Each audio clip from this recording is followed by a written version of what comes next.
آل کے بعد ملک اربل کے بادشاہ ملک مظفر نے منائی. ارے اس بدعت کو منایا گیا 600 سال کے بعد، اور ہم دین کس کو مانتے ہیں؟ فجر کی نماز کا وقت ہے. صحابہ عبداللہ ابن مسعود رضی اللہ عنہ وارضاہ کے دروازے پر کھڑے ہیں، آپ کے نکلنے کا انتظار کر رہے ہیں. جب آپ باہر نکلے تو ایک صحابی کہتے ہیں عبد الرحمن، میں نے کوفے کی مسجد میں ایک منظر دیکھا ہے، آؤ آپ کو بھی دکھاؤں، آپ بھی دیکھ لو. یہ صحابہ کی جماعت مسجد میں پہنچتی ہے. کچھ لوگوں کو دیکھا ہوا جن کے دائرے بنے ہوئے، حلقے بنے ہوئے، ان کے سامنے پتھر پڑے ہوئے. ایک بندہ ان میں بول کر کہتا ہے 100 مرتبہ کہو سبحان اللہ. سارے 100 مرتبہ سبحان اللہ کہتے ہیں. دوسرے حلقے میں ایک کہتا ہے کہو 100 مرتبہ الحمدللہ. سارے الحمدللہ کہتے ہیں. تیسرے والا کہتا ہے کہو اللہ اکبر. 100 مرتبہ سارے اللہ اکبر کہتے ہیں. یہ عمل مسجد میں ہو رہا ہے. اللہ اکبر ہے، لا الہ الا اللہ ہے، سبحان اللہ الحمدللہ کی صدائیں ہیں.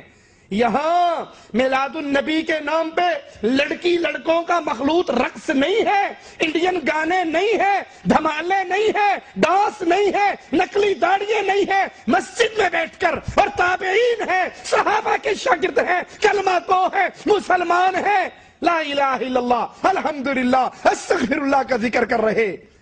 ابن مسعود کہتے ہیں افسوس ہے تم پر، افسوس ہے تم پر، ابھی تو نبی کے وہ برتن نہیں ٹوٹے جس میں آقا کھانا کھایا کرتے تھے. ابھی سے تم نے دین اسلام کے اندر نئی بدعتوں کو داخل، نئے کاموں کو داخل کر دیا. کہنے والوں نے کہا ابو عبدالرحمن، اتنے ناراض ہونے کی کیا ضرورت ہے؟ ہم تو اللہ کا نام لے رہے ہیں، ہم تو تسبیح اور تحلیل کہہ رہے ہیں، ہم تو اللہ کا ذکر کر رہے ہیں. کہا اس سے بہتر تھا کہ تم اپنے گناہوں کو گنتے، اس سے بہتر تھا تم اپنے گناہوں کو گنتے، اور میں ضمانت دیتا تمہاری نیکی برباد نہ ہوتی. اور ایک روایت میں ہے کہ ابن مسعود نے پاؤں کی ٹھوکر سے ان کنکریوں کو بکھیر دیا. کہا بھی نبی کے برتن نہیں ٹوٹے، تم نے اسلام میں نیا کام شروع کر دیا. ابن مسعود کے ساتھی رضی اللہ عنہ وارضاہ فرماتے ہیں کہ پھر ہم نے ان لوگوں کو دیکھا، یہ مسلمہ کذاب کی فوج میں مل کر ہم سے لڑ رہے تھے، یہ خوارج کے اندر داخل ہو کے ہم سے لڑ رہے تھے، ہمارے اوپر نیزے چلا رہے تھے. اگر یہ خوشی منانا، یہ جلسے جلوس، یہ بھنگڑے، یہ مسجدوں کو سجانا، یہ بازاروں کو سجانا، یہ سبز جھنڈے، اگر اس کا نام خوشی ہے جس کو نہ منانے والا ابلیس ہے، تو اللہ کے لیے سوال کروں گا کیا اس طرح کی خوشی ابو بکر نے منائی؟ اللہ کے لیے اس عقل کو استعمال کرو، بہت بڑی نعمت ہے.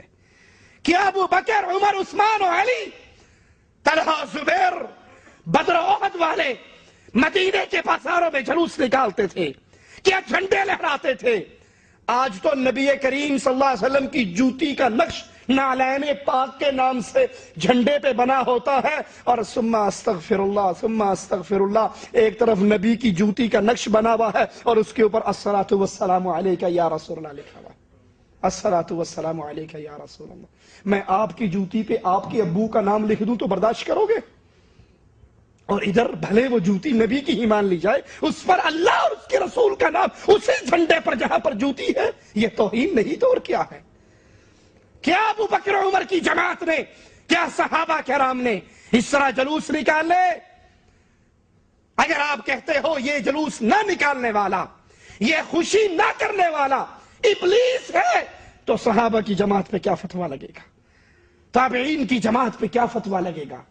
اس جماعت کے بارے میں کیا کہو گے جس کے بارے میں قائد اعظم محمد الرسول اللہ صلی اللہ علیہ وسلم نے فرمایا تھا بہترین زمانہ میرا، پھر میرے بعد آنے والا، پھر ان کے بعد آنے والا. بہترین دور شریعت میں، شریعت والوں کا محمد کریم کا دور، صحابہ کرام کا دور، تابعین اعظام کا دور، یہ بہترین ادوار تھے.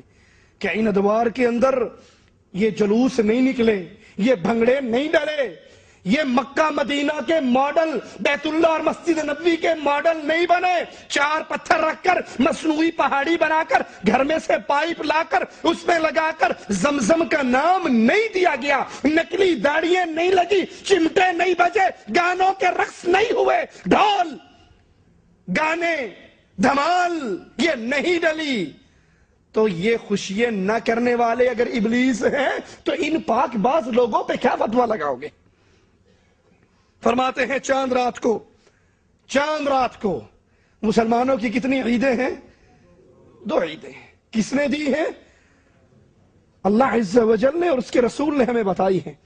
اللہ نے اہل ایمان کے لیے 2 عیدیں پسند کی۔ 2 دن عید کا دن ہے، خوشی کا دن ہے، لیکن یہ تیسری عید کے آداب بیان ہو رہے جس کو مولانا الیاس قادری صاحب عیدوں کی عید قرار دے رہے ہیں۔ یہ 2 عیدیں ہیں اور یہ تیسری ان سب کی سردار ہے۔ کہتے ہیں چاند رات کو تمام مسجدوں میں 3 بار اس طرح اعلان کرواؤ کہ تمام اسلامی بھائیوں اور بہنوں کا مبارک ہو، ربیع الاول کا چاند نظر آ گیا ہے۔ چاند رات کو ان الفاظ میں 3 بار مساجد میں اعلان کروائیے۔ ربیع الاول کے چاند کے نظر آنے کا اعلان خوشی کے طور پہ کہ مبارک ہو سب کو۔ کیا حضرت بلال نے یہ اعلان کیا؟ ارے تم بلال سے بڑھ کے نبی سے محبت کرتے ہو؟ کیا تم صدیق اکبر سے بڑھ کے نبی سے محبت کرتے ہو؟